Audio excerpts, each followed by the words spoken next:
All right. I am here with Eric Marcoullier, and he is a startup coach, an exit expert, from what I can tell on his background. So I'm really excited to sit down and talk to you. How you doing, Eric? I'm doing great, Steve. It's wonderful to be here today.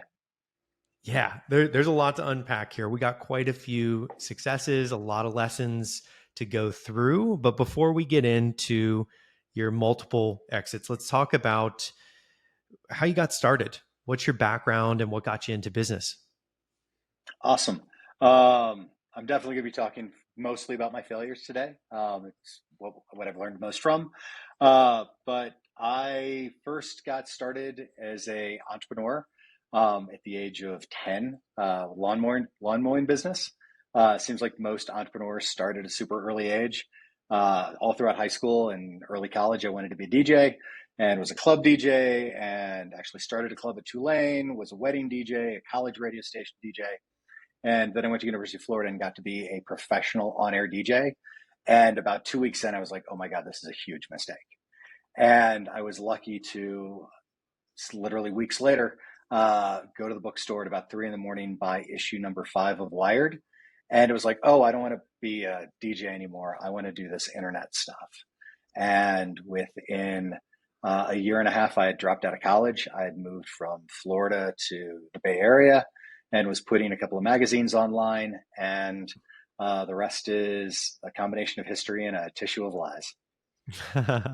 Nice. So let's talk about the first venture. You got out to the Bay Area. What was the first venture that you kicked off?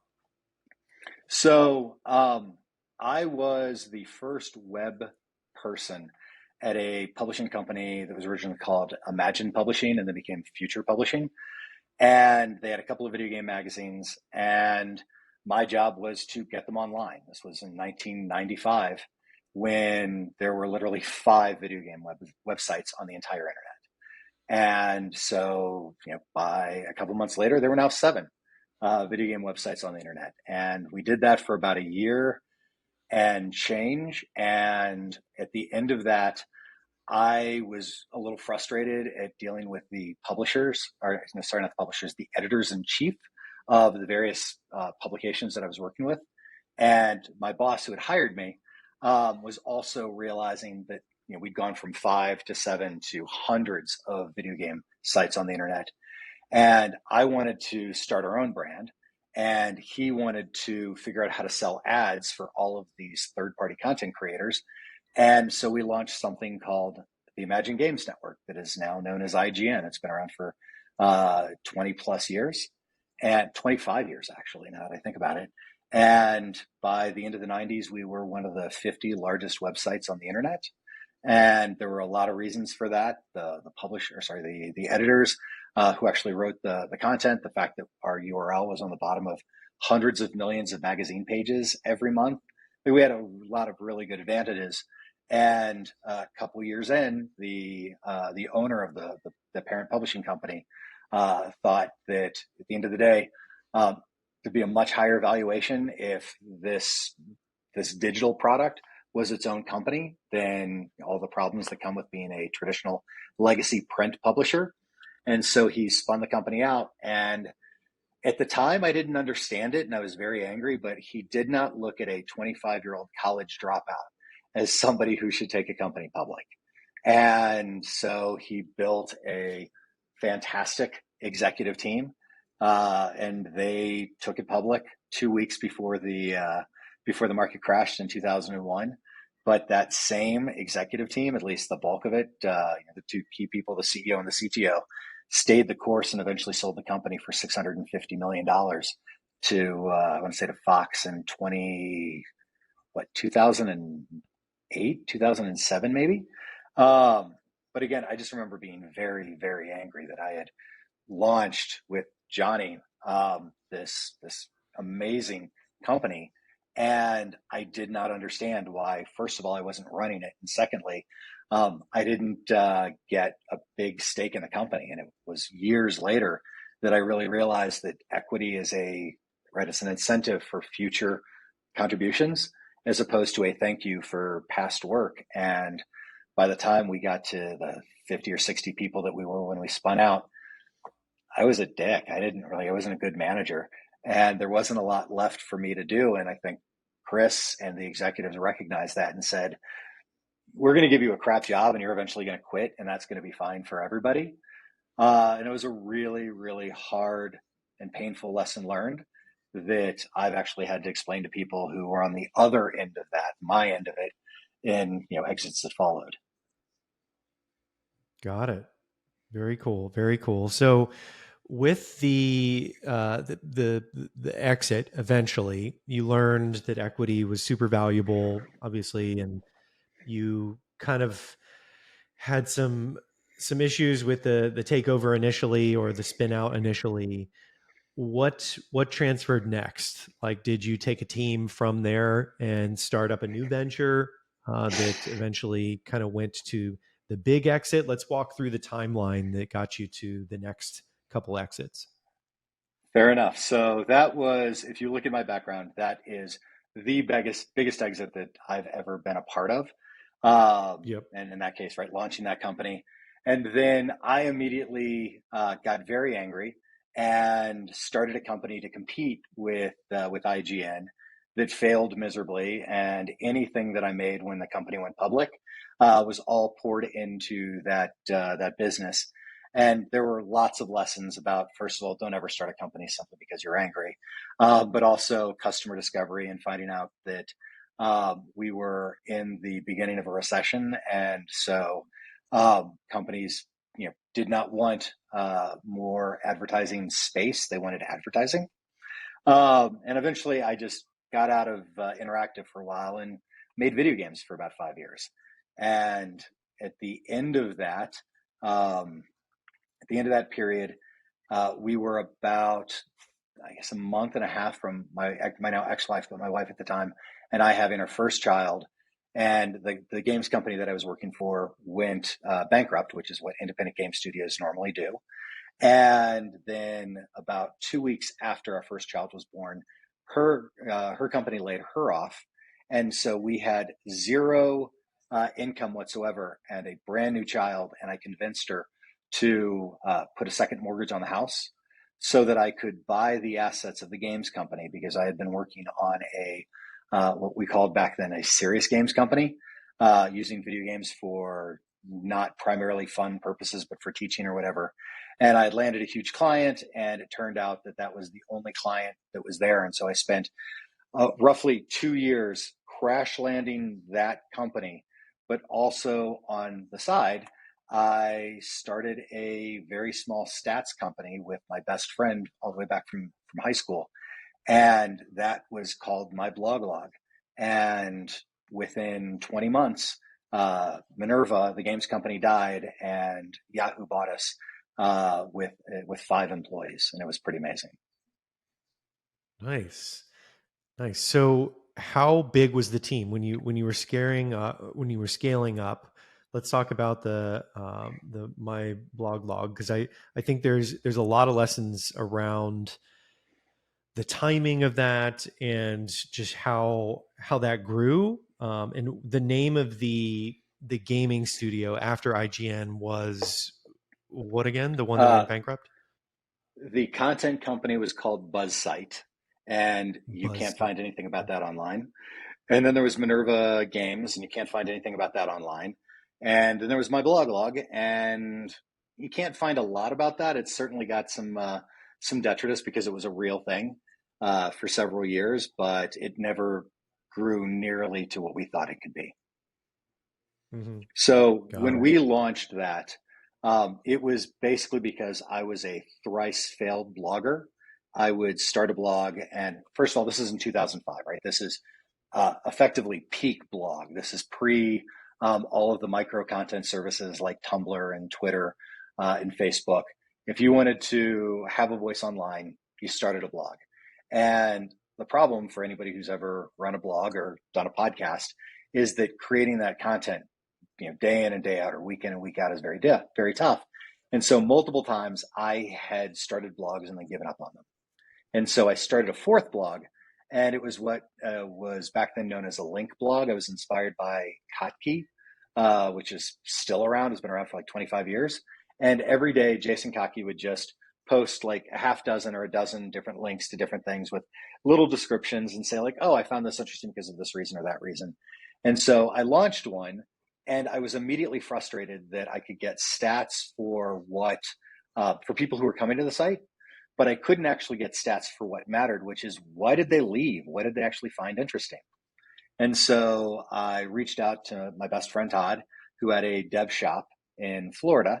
And I was like, dude, this really sucks. I can't believe that I can't find, this a solution. And he was like, dude, hold my beer. And 3 days later, he had a basic JavaScript that you could post in your blog. And when somebody clicked on the click event, it would write a transparent GIF to the page, and that became a trackable server event.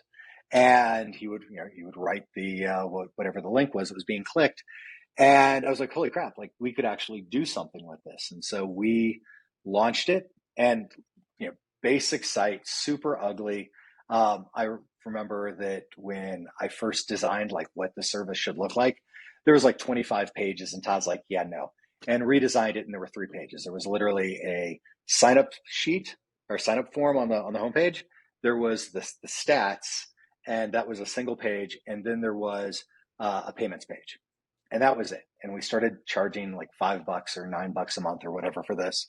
And I immediately went out and started, first and foremost, reaching out to VC bloggers, which was still a fairly new thing back then. And we got several VC bloggers. Got Brad Feld, who eventually became an investor in another one of my companies, Ganip. Got Fred Wilson from avc.com and Union Square Ventures, and had a number of VCs using us, and then also got TechCrunch. And honestly, if you want to sort of like just look in terms of usage and numbers and sort of the validation of our business, it comes down to Mike Arrington saying, "Yeah, this is really cool. Let's track this on our let's use TechCrunch to track this." And so we did that for about 6 months. I talked to Brad Feld, who was incredibly gracious with his time and started helping me talk about raising capital. We almost got acquired for $1 million by another stats company that didn't have this capability, and that fell through. And then out of nowhere, in March of 2006, this rando dude named Scott Rafer reached out and said, I swear to God, his initial email said, pixels are worth pennies, cookies are worth pennies, profiles are worth dollars. I think that you could turn this into a social network. And okay, that's kind of weird, but let's have that conversation. And he told me about a VC friend of his, Josh Koppelman, over at First Round Capital, who had expressed frustration in 2006 that if he wanted to go see like his MySpace people, he had to go to MySpace. And if Josh wanted to go to see his Six Apart people, he had to go to Six Apart. And that there should be some way of taking your tribe across the internet. And Scott very presciently was like, dude, you're tracking people across all of these different sites. All you need to do is add a profile and display that information. And we were like, that sounds really cool. And Scott was like, great, you should make me chairman and give me 5%. And we were like, yeah, you know what? That's kind of crazy. Like, let's keep talking. And Scott, I've learned so much from Scott over the years. Scott was like, dude, don't worry about it. I'm just going to keep being helpful, and we'll eventually figure it out. We went from wanting to raise $1 million to raising like $4 million. And I was like, I don't want to, this was, when I was a lot younger in my 20s, I was like, I don't want to raise 4 million and be the CEO of that company. And I didn't trust Todd to, which I probably should have. But at the end of the day, Scott was like, hey, I'll raise the capital. I'll be the CEO. I've done this before. And we had this really ingenious handshake agreement where we said, all right, let's value MyBlogLog as $1 million because you almost sold the company for $1 million. Todd gets 500K, I get 500K. We said, we're going to go raise capital, and whatever the company is valued at with the capital, we're going to split 3 ways above that initial $1 million. And we were a day away from flying up to New York City and signing a definitive agreement to get capital from Union Square Ventures. Fred was ultimately going to invest in us, and we ended up signing an agreement or an LOI with Yahoo to sell the company. And so Scott ended up getting nearly a third of the company for literally 8 months worth of work. And it was a really incredible ride for all of us. Wow. Wow. And with the initial conversations with Yahoo, how did that begin? Did they reach out to Scott, or did he kind of, use his network to get their attention? How did that happen? So it's funny. Scott was mostly like an executive coach in the sense that Scott is very big on being employee number three. He doesn't want to be the founders. He wants to be sort of the first guy in that really knows what he's doing. And so it was still our company that we were running day to day. And we thought that might change once we raised capital or whatever else. But Scott was great at getting us in front of VCs, and he and I would pitch. But no, at the end of the day, I used to refer to myself as MyBlogLog's. Oh Christ, what's the guy's name from MySpace? Who was everybody's first friend? Tom. Tom. Yes, I was Tom from MyBlogLog, and so I was a very visual person because I was everybody's first connection. And so we were at one point the second most popular widget in the blogosphere. Really, until blogs imploded and we imploded. It was Flickr, and then it was us. And so Yahoo was really interested in user-generated content creation. Heard about us, and one of the guys over there, who was a product manager, reached out and was like, "Hey, like this seems really interested. We have a big interest in what you're doing." And we had a couple of conversations.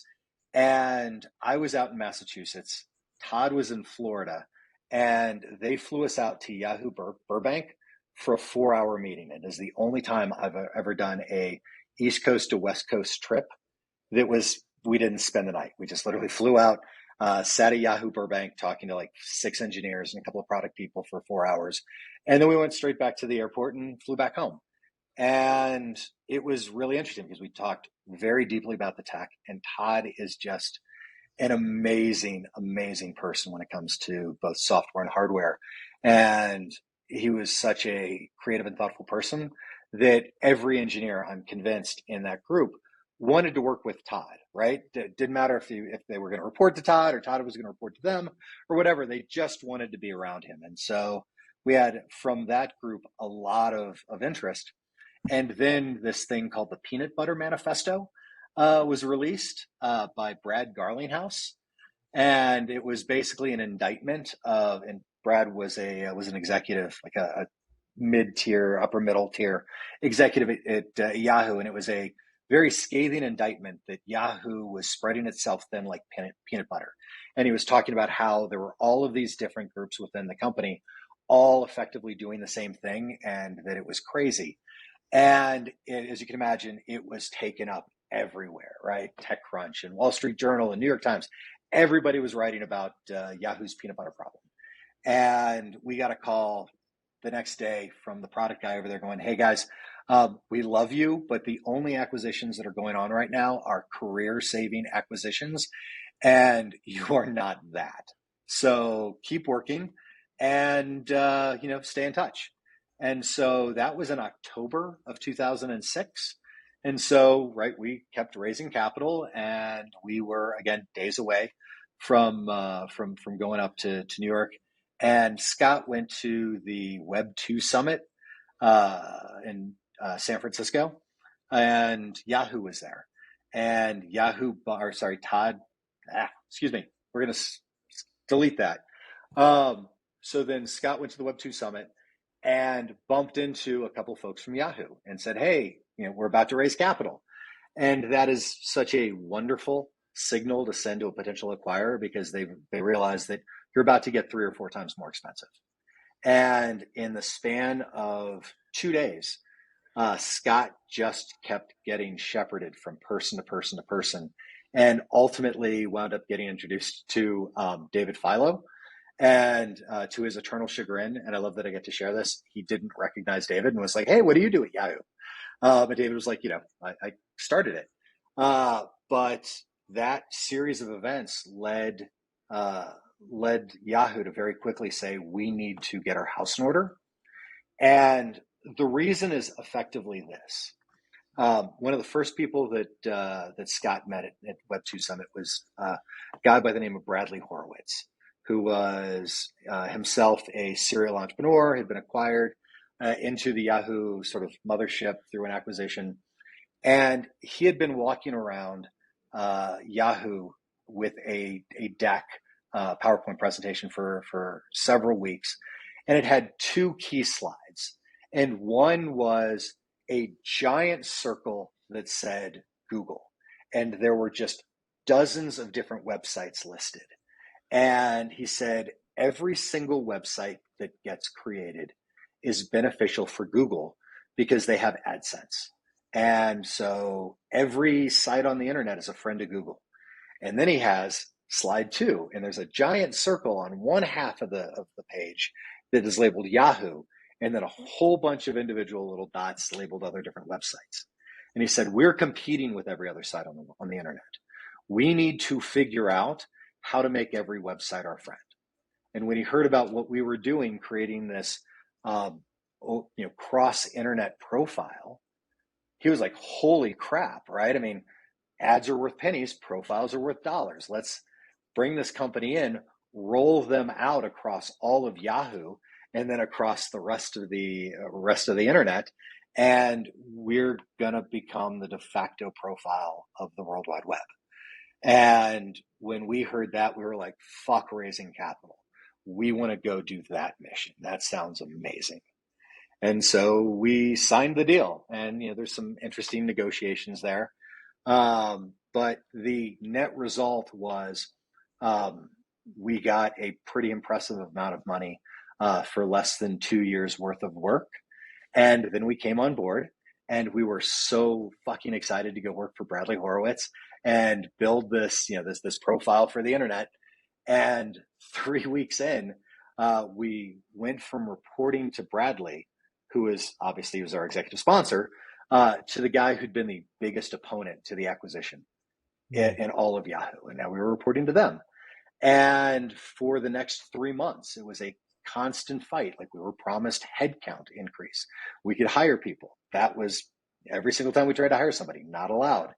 And there was a point which I still don't know, like at the age of 50, whether I'm proud of this moment or incredibly embarrassed by it. But there was a point about 4 months into the acquisition where we had these like monthly M&A, like post M&A, like think of like customer success meetings for newly acquired companies.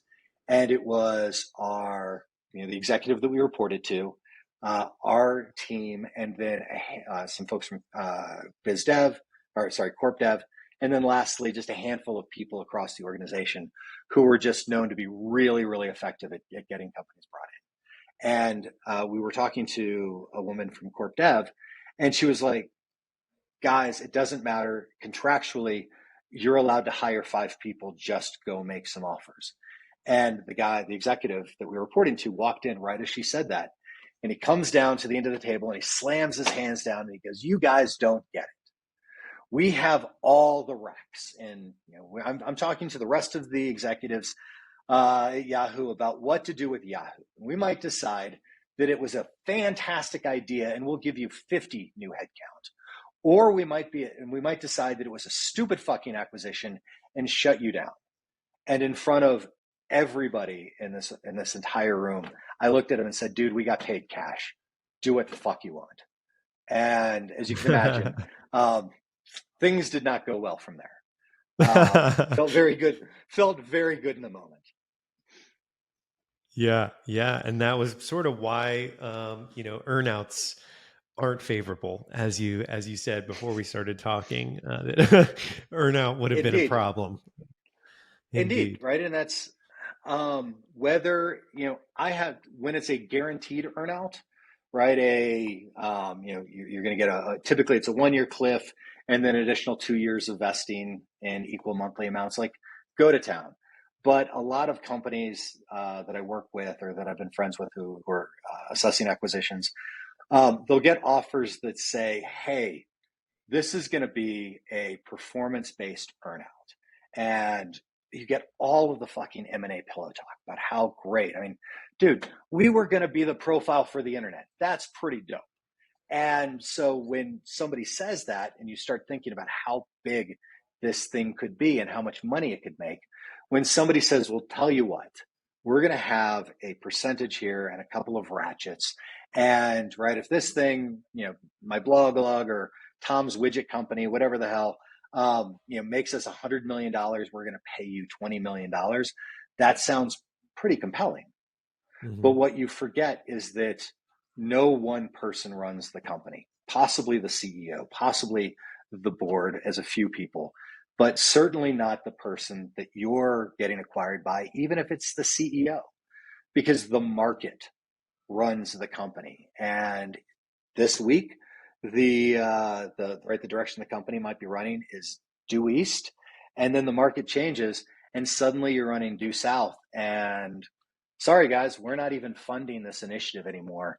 And you just sold your company, and you've got nothing to show for it. So Mm-hmm. I don't ever believe in a performance-based acquisition. Got it. Well, that kind of takes us to the finale question. We touched a bunch of aspects there. There are multiple acquisitions after that. We spent the bulk of the conversation going through Yahoo, which is just a poster child for acquisitions. I mean, they did so many, and I'm glad you brought up the peanut butter aspect. I remember talking about that a couple of years ago. But the finale question is: knowing what you know now, what would you tell Eric 10 years ago? The pat answer would be sell Bitcoin 50K.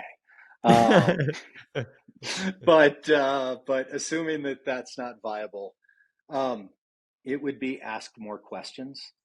Right? I probably would have never been able to run IGN. I definitely never would have been able to run IGN, but there was definitely a possibility for me having some meaningful executive role there. But at the age of 25, I thought I fucking knew everything. And when I didn't know that I was being grilled for a potential role in the new company, I just spoke and I didn't listen. And that shot me in the ass. And then when I started GNIP, and we didn't really talk about that, but that's the company after MyBlogLog. There got to a point where, with the wrong partner, I had a very strong point of view that, looking back, was wholly unnecessary. And Mm, instead of saying, "Hey, you should do this," I could have easily said, "Guys, whatever you need us to do, we're here for you," right? Like, I don't have a point of view other than I want both of our companies to be successful. What would that look like? And I didn't. I just went in guns blazing. And at the end of the day, Knip sold for $150 million. And I'd been gone for several years and had sold almost all my equity back. And so, whenever I start to feel overly confident about anything, that's the point where the hairs on the back of my neck go up and I'm like, oh shit, now's the time I need to be asking questions because I'm probably missing something. well said. Well said. Well, what is it that you're working on now, and where can people go and learn more? Well, my role in life now is to help people not fuck up the way that I have. I don't know how to scale a company, but I have started a bunch of companies. Some have been successful, many have failed. And my job is to keep first and second time founders, keep their companies alive long enough for them to get lucky and figure out product market fit and then fire my ass for somebody who knows how to scale their business. So I am a startup coach, and you can find out loads of information at marcoullier.com. I hope to heck that you're going to put a link or something with that because nobody's going to know how to spell Marcoullier. But that's where 90% of my work time goes, is just finding founders who are on the precipice of something potentially amazing and saying, oh God, please don't do that. I've done that 3 times. It never works. Here's why, right? Here's what you don't know. and here's how we can do something that's more effective. Hmm. And then the other 10% of my time, for anybody who's in Colorado, I run a monthly CEO dinner where I get 40 or so early stage CEOs in a room, a handful of investors and support folks. And we spend a couple of hours talking about our big challenges and making asks of one another. And it's really cool when 40 people can ask for help for their company. And by the end of the evening, at least half of them walk out with a solution. So that's a pretty joyful thing to help Very engineer. cool. Very cool. Love that. The communal approach with CEOs. It's so very cool. Well, wherever you guys are listening to this on iTunes or Spotify, the link that Eric mentioned will be in the show notes. But thank you so much for coming on and sharing your multiple exit stories, Eric. Steve, thanks so much, man. I really appreciate it.